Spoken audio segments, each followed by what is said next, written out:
Halo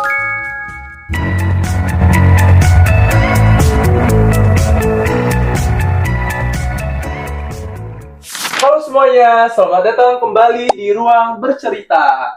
Nah, sesuai judul podcast kita hari ini, viral dulu bener belakangan, udah pasti nih kita bakal bahas mengenai pemberitaan hoax. Seperti yang kita ketahui, kalau di era media sosial zaman sekarang itu, informasi dapat menyebar luas hanya dalam hitungan detik. Mulai dari informasi mengenai berita politik, kesehatan, hiburan, atau mungkin sampai informasi mengenai produk yang sering kita gunakan dalam sehari-hari. Sayangnya, nggak semua informasi itu benar. Banyak berita yang belum jelas sumbernya, justru lebih cepat viral dibandingkan berita yang sudah terverifikasi kebenarannya. Nah, fenomena inilah yang akan kita bahas hari ini, yaitu tentang berita hoax di media sosial. Untuk ngobrol santai soal topik ini, kebetulan aku nggak sendirian nih teman-teman. Sudah ada Kak Miska. Haja. Oke, sorry. Kak Haja Miska, seorang owner brand skincare lokal yang tentunya melihat bagaimana sebuah informasi itu dapat mempengaruhi kepercayaan masyarakat terhadap suatu produk nih teman-teman. Bener banget. Terima kasih Kak Miska udah hadir di podcast ini. Lalu ada Vira, seorang mahasiswa semester 4 yang juga kebetulan content creator nih teman-teman di salah-salah keaktikan kuliahnya. Yang dimana cukup bersinggungan dengan topik yang kita bahas kali ini juga. Halo Bang Farhan, halo semuanya. Aku sangat berterima kasih karena aku diundang dan berkontribusi dalam show saat ini. Terima kasih ya. Iya, thank you juga Vira udah mau hadir. Oke, last but not least, ada Dinda, seorang social media spesialis yang juga berkecimpung di kreatif agency, yang dimana berhadapan langsung dengan dunia digital serta media sosial nih teman-teman. Halo Farhan, halo semua. Halo Dinda. Teman-teman, kenalin aku Dinda. Sekarang aku sebagai social media spesialis ya, yang sudah dikatakan oleh Farhan. Terima kasih sudah mengundang, semoga obrolan kita ini dapat bermanfaat bagi semua. Iya, pasti nih Din. Nah, kalau kita bicara soal hoax nih teman-teman, salah satu contoh yang sering muncul mungkin di belakangan ini di media sosial kita yaitu mengenai informasi mengenai produk skincare. Mulai dari tuduhan produk berbahaya, review palsu, sampai klaim-klaim bahan yang belum tentu benar. Tapi nih, sebenarnya masalahnya itu bukan hanya soal skincare. Fenomena itu tadi menunjukkan kalau hoax itu bisa mempengaruhi cara masyarakat dalam menerima serta dalam menyebarkan informasi. Oke, mungkin kita bahas dulu nih. Hoax itu sebenarnya apa sih? Kalau mungkin kita mulai dari pertanyaan dasar, menurut Dinda deh, yang mungkin udah lama berkecimpung dalam dunia seperti ini, sebenarnya apa tuh Din yang dimaksud dengan hoax tadi? Nah, terima kasih ya Farhan. Nah, apa sih itu hoax? Mungkin yang kita tahu, yang manusia awam taunya hoax itu berita palsu, yang kebenarannya belum jelas, yang belum pasti, dan biasanya berita ini disebarluaskan oleh oknum-oknum. Mereka itu biasa dengan tujuan yang pertama merusak nama baik atau reputasi, apalagi di perusahaan atau brand tuh. Nah, yang kedua itu untuk mencari engagement atau viral. Nah, dan yang terakhir itu biasanya untuk kepuasan pribadi sih, karena kan rame tuh kita nyebar berita heboh, rame, jadi kepuasan sendiri bagi mereka. Bener sih, emang banyak banget nih di zaman sekarang orang lebih milih kayak gak apa-apa aku posting duluan, yang penting aku ngejar viralnya, ketimbang make sure dulu informasi yang mereka sebar ini udah terverifikasi benar apa enggak nih. Setuju benar. Gimana nih Fir, tips kamu sebagai content creator untuk content creator di luar sana supaya ketika mereka bikin konten itu informasinya tidak mengandung hoax nih? Nah, kalau aku biasanya dengan postingan aku tuh selalu meresearch lebih lanjut, kayak kalau mau posting sesuatu tuh aku mikir-mikir dulu tuh, atau aku mencari tahu tentang informasi yang fakta dan faktual ya. Terus nanti baru deh aku posting biar di orang-orang dan teman-teman di sana tidak kemakan hoax apa yang aku posting. Lagi dan lagi apa teman-teman, pentingnya kita untuk deep search sebelum menyebarluaskan informasi. Dan jangan malas literasi. Nah, bener. Oh iya, maaf banget aku lupa nawarin minum nih dari tadi. Bu Haja haus, Bu Haja? Haus sekali. Oke, sebentar. Kita minta tolong dulu. Uni minum nih. Iya. Ini nih teman-teman yang sering ngejagain minum di podcast Ruang Bercerita. Uni kita nih teman-teman. Terima kasih ya Iya, Uni. sama-sama. Terima kasih, Ibu Uni. Haja antar minum. Ada di tumbler, kok di belakang udah kata tolong tolong, ambilkan. tolong nih, orang kaya. Sebentar ya. Berarti bawa minum sendiri ya Bu Haja kemana-mana. Nih boleh Dinda? Iya, aku tuh selalu membuat tumbler Makasih. kemanapun. Minum ya. Iya, Vira.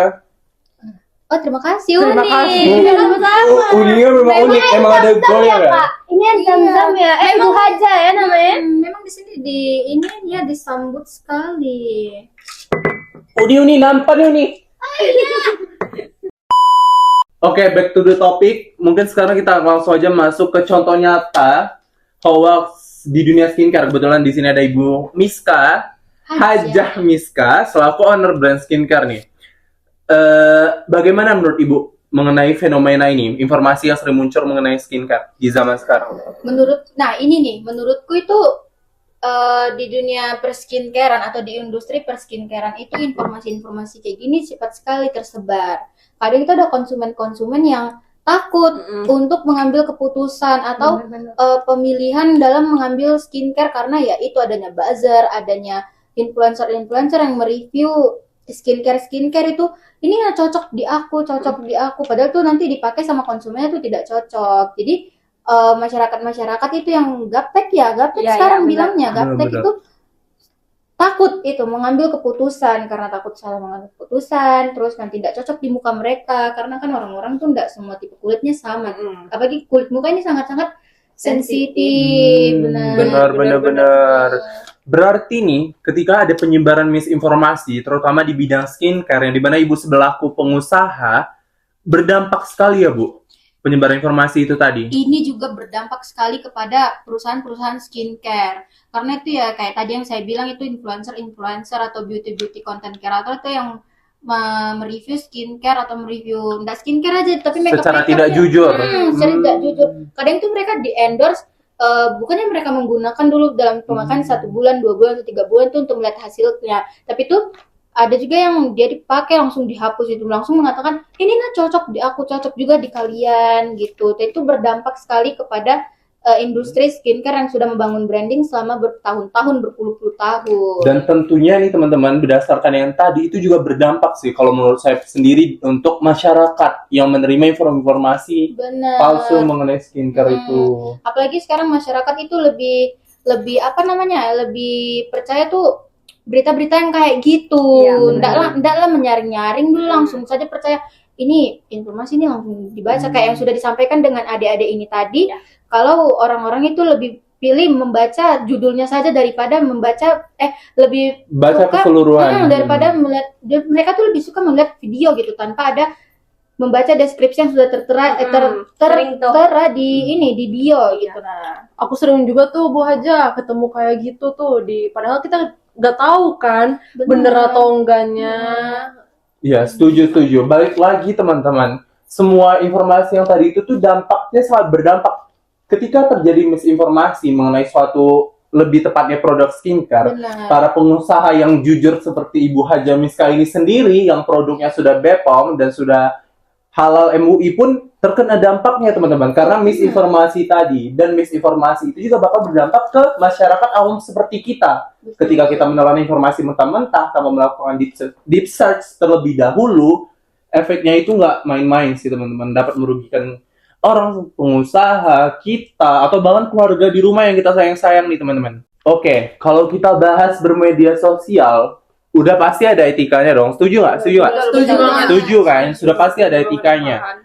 Nah, Dinda, lagi-lagi Dinda, karena memang Dinda yang berkecimpung di dunia seperti ini. Kalau dari sisi etika sendiri, apa yang seharusnya kita sebagai pengguna media sosial lakukan sebelum menyebarkan informasi ini, Din? Sebelum ya, Kalau kita ini harusnya jangan sebelum deh. Waktu kita mendapat informasi dulu. Kalau kita mendapat informasi atau berita, kita verifikasi dulu. Apakah benar berita itu atau tidak? Kita cari sumber-sumbernya. Kita cari sumber ini, di sumber ini, sumber ini. Benar nggak informasinya, sama nggak? Kalau misalnya sama, berarti itu valid kebenarannya. Tapi kalau misalnya berbeda, ini beda, ini beda, ini beda, berarti ragu dan tidak valid kan? Kalau seperti itu, kita jangan menyebarkan ke yang lain, karena kita tahu ini berita belum valid kebenarannya, tapi kita nyebarkan, kita juga ikutan nyebar berita hoax. Nah, Oke, berarti langkah pertama ketika kita dapat satu informasi, kita pastikan dulu itu benar sebelum kita nge-share-nya. iya benar. Oke, lanjut. Selain sumber kredibel, emang kita tuh nggak bisa asal nyomot sembarangan Nah, ya, Din? iya benar. Kita juga pasti kita milih-milih nih. Kita aja bisa beli barang, beli baju, pasti kita memilih toko yang kita percaya. Kayak yang udah punya rating. Seperti itu juga berita. Kita harus tengok dulu, lihat dulu latar belakang dari sumbernya. Apakah memang dipercaya, valid kah atau tidak gitu. Setuju aku Kadin. Aku menerapkan prinsip kayak saring dulu sebelum sharing. Wah, ini menarik sih teman-teman. Tagline dari Vira tadi yaitu saring sebelum sharing. Setuju, benar-benar. Jadi balik lagi apapun ketika kita ingin menyebarkan informasi, entah kita menerima, baik itu kita harus saring dulu sebelum kita sharing ke orang lain. Karena ketika kita nyoba untuk nge-share informasi atau apapun itu, udah pasti ada tanggung jawabnya. Dan dari selain dari etika tadi, tentu ini ada sisi hukumnya juga teman-teman. Nah, lagi-lagi Dinda, bagaimana Din? Hukum memandang tentang penyebaran hoax ini sendiri.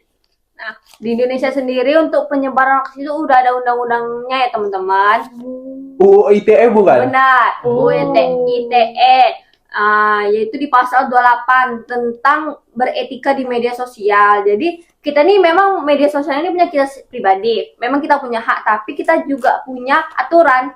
Nggak semua yang kita yang mau kita lakukan kita lakuin di sosial media, tidak. Kita harus punya aturan, kita punya etika. Karena kalau misalnya apa yang kita lakuin di media sosial itu berdampak negatif kayak nyebar hoax nih, kepancing dengan berita ini, mungkin dilakuin itu bisa merugikan tak kesehatan, tak merugikan lingkungan sekitar, itu bisa membuat ini sanksi hukum. Kalau terjadi kenapa-napa bisa kita yang kena karena kita yang nyebarin ke mereka.